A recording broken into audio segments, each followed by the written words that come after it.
This is Abe Friedtanzer from Awards Buzz, and I'm very excited to be speaking with Jesse Eisenberg about A Real Pain. How are you, Jesse? I'm great. Thank you so much for speaking with me, Abe. Of course, I saw the film back at Sundance, and it's been on my mind a lot as it's entering the awards conversation now. I also, ancestors came over from places like Poland Mhm. earlier, than the Holocaust because they were facing persecution at that age, Of that course. time. But my wife's family, her grandfather was one of nine, and all of them and their parents made it over because they were warned by local citizens who weren't Wow. Jewish, and it's just a really big part of their identity. So I Of think this course. film will resonate very strongly with them. Oh, thank you so much. And there's a character named after you as well, which my actual child plays, a character named Abe. So yeah, your connection is nominal as well. And yeah, thank you so much. Yeah. Oh, I'm so sorry. Yeah, my family history. Whoopsie daisy. I'm so sorry. Yeah, thank you so much. Yeah, my family history is pretty complicated and mirrors a lot of your family history. Um, my grandfather's family actually came over in 1918. The rest of the family stayed in this house, which is the house that which is the house that the characters in the movie actually visit. And were killed, except one woman who survived and stayed in Poland up until she passed from COVID, unfortunately and ironically. And and the more I kind of dig and the more I research my family, which started because of this movie, the more I uncover just the complex horrors that they've all encountered. Have you heard from a lot of people who have seen the film their own stories? And is there anything that surprised you about those kind of interactions? Uh, yeah, what surprised me is, yes, I've heard a lot of people whose family had very similar experiences to my family in similar places in the world and at similar times. But the surprising reactions have been people whose family are not Jewish, they're not Polish. In fact, they're another race, religion, creed, identity, nationality, and they connect to the movie. That to me has been the most satisfying because my hope with the movie was to kind of depict a story that felt universal, that my characters in the movie are so specific that they can be relatable as people rather than as checklist identities. And so when I hear from friends, who said, I went back to Haiti just like your family, just like your characters go back to Poland. To me, that's the most satisfying for me as a writer because when you write anything you want it to speak to not just the very narrow group that you're writing about but actually you want it to speak to some kind of universal truths, and that's been really fulfilling. I think it's easier to relate to if you can see a piece of yourself in it. If you say this is only a film for people who are Jewish, whatever, then people say, well, that's not my story, and that's part of the problem, right? Is that people say it's not my thing, they're not coming for me, they didn't come for me, and so they don't speak up against something that's clearly problematic. Very well put. Yeah, very well put. Thank you. And I assume along those lines, the fact that you have an actor playing your cousin who's not Jewish is part of that, that you wanted someone who was right for the part rather than making sure to find somebody who would also be Jewish. Yeah, Abe, that's such an astute question, and the way you put it is so respectful, and I appreciate that. The way I thought about Kieran really is like this is a story of like my family and my identity and my history, and I wanted somebody in that role who speaks most authentically to my life experience. And Kieran, as an actor, is just so brilliant in the movie, and I thought, he's giving my family such a gift. Of course, I did think about, casting a Jewish person with maybe a similar background. But what Kieran does in this movie is so brilliant that I guess I view it more like he is giving my family a gift by exposing himself so thoroughly and so vulnerably in a story about my family history. And my parents, who are, protective of my family history, were so bowled over by and touched and broken apart by his great performance that I think he's able to kind of transcend whatever proprietariness I have over my own identity. I like that. And of course, you have someone who is Jewish and very recognizable for her roles in Jewish films, Jennifer Grey, in the supporting cast. How did you go about having her for this role?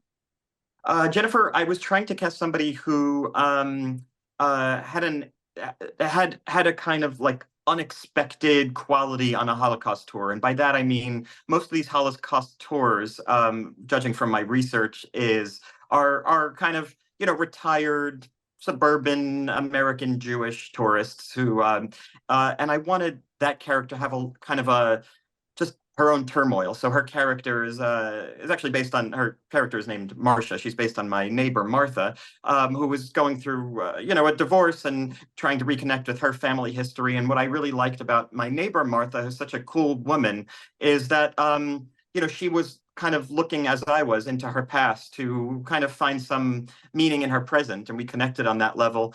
And then just story wise, I wanted to have somebody who Benji can kind of connect to, somebody who was cooler, just to kind of further alienate my character David from the group. And so she's kind of like the hip character, and so of course Benji, who's the extrovert, finds kind of camaraderie with her, and by extension, kind of leaving me, well, actually, quite literally in the dust as he runs away from me to hang out with her. And Jennifer is just so great and has such a cool quality, while at the same time being warm and vulnerable and funny and all of the things that I associate the best of our culture with. I also like the casting of Will Sharp, and his character in general, because I remember going to Spain for a tour of Jewish Spain, and we had a Jewish tour guide, but a lot of other tour guides were not Jewish. And I remember being in somewhere and they said, "Oh, this place was a church and a synagogue. How cool is that?" Without explaining that it was a synagogue that was then made into a church without any, not a positive transition. And I think that James is the opposite of that. James is somebody who wants to understand, and especially when Benji comes at him hard, he's appreciative. And is he based on someone, or is he a more an ideal kind of tour guide for something that isn't his own culture? There is a term called philo-Semitism, which is the idea that people maybe over-identify with Jewish culture. People who are not Jewish over-identify with it to almost to the point of fetishization. And I've always been interested in this idea because I've had a lot of people come up to me because I'm a public Jewish person and tell me like, yeah, I'm called the honorary Jew. And actually, God, I'm so fascinated with your history. And there's always a little bit of fetishizing that I find, the kind of over identifying in a way that feels maybe just odd to me, and sometimes flattering, but sometimes off-putting. And I wanted the character of the tour guide to be that way, to be this kind of academically obsessed with Jewish culture, but not Jewish himself.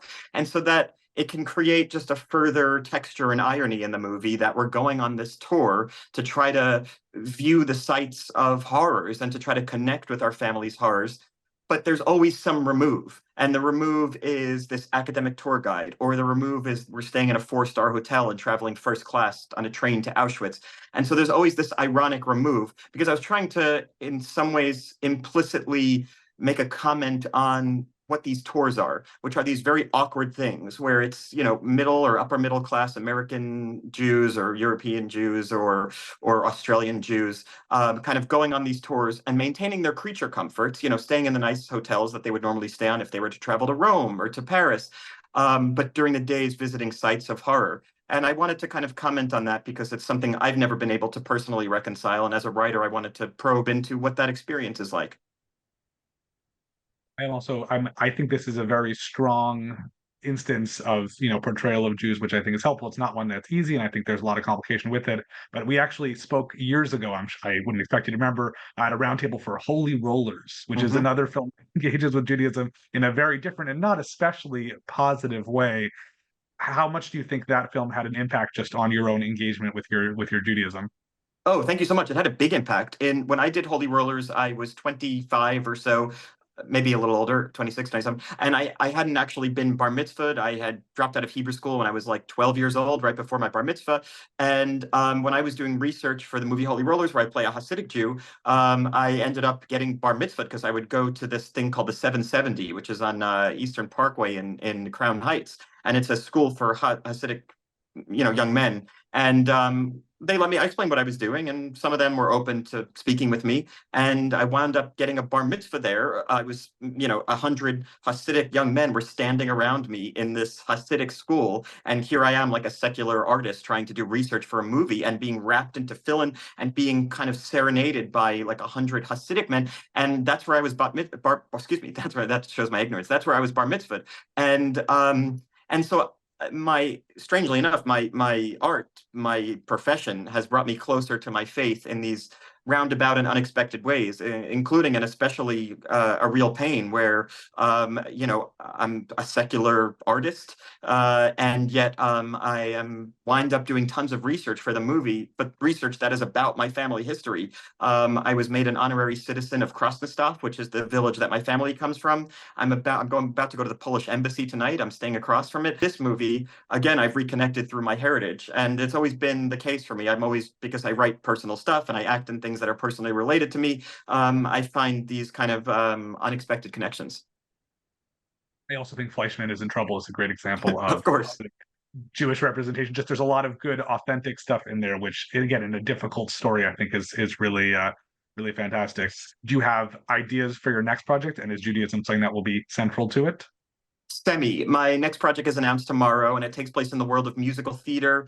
And there are some things you would get that maybe general audiences wouldn't, but that's just because I'm writing about what I know. And what I know is I grew up in the world of musical theater as a Jewish kid, and I think it saved my life. And so there are certain things that are pretty specific. And it's the nature of like just writing kind of what you know and about people you know. And I'm sure that will always be present in my work, whether implicitly or explicitly. Well, I do think it's interesting because Fleischman doesn't actually explain a lot of its stuff. It just sort of incorporates it, and it sounds like that's what you try to do. Also, is that you don't need to spell everything out. You don't need to define what tefillin is, etc. That it's just something that can be part of it. Do you feel any pressure to make sure everyone understands? No, I mean, I'm not writing like theological text. I'm writing character pieces and fiction. And so uh to me, the only thing that's important for audiences is that they understand like where these people are coming from and what their intentions are. And then all the other stuff just adds to the specificity. You know, Kieran wears these rubber bands in the movie that he's snapping, and it's because I heard on NPR in 2012 a story about people who were ashamed of their sexuality, and so they would wear rubber bands and they would constantly snap it if they had a thought that they considered impure. And it just was, it was. I felt so sad for the people that were doing that, and so I thought Kieran, whose character is struggling with his own personal demons, I thought it'd be interesting if he wears this. There's a thousand things like that in this movie that I don't explain, but are taken from stories I've heard or things that I think of. And the hope as a writer or as a director is that you do enough of those and it has a cumulative effect of realism, even though there's not the explicit effect of understanding in an intellectual way the reason for each costume choice or word choice or food choice on the table, that there's just a cumulative effect of realism. Absolutely. Well, I certainly hope that this film will be part of the awards conversation, but I'm also curious what you've seen recently, if there's any film or performance that's really sticking with you this award season. You know, I really liked Saturday Night. I was surprised. My taste doesn't normally lie with like real world events. I don't know why. I just like fictional stuff. I don't know why, but nonetheless, I really just enjoyed it. It was fast paced and funny, and I loved the side characters, and I felt I understood. I felt I understood all of the things going on without being confused, which is a great success when you're telling a story of 35 people in an hour and a half. So I was really impressed by that. Absolutely. Well, thank you so much, Jesse, for taking some time to talk about this with me. I hope we get a chance to do so again in the future. Thank you so much. Great to see you again.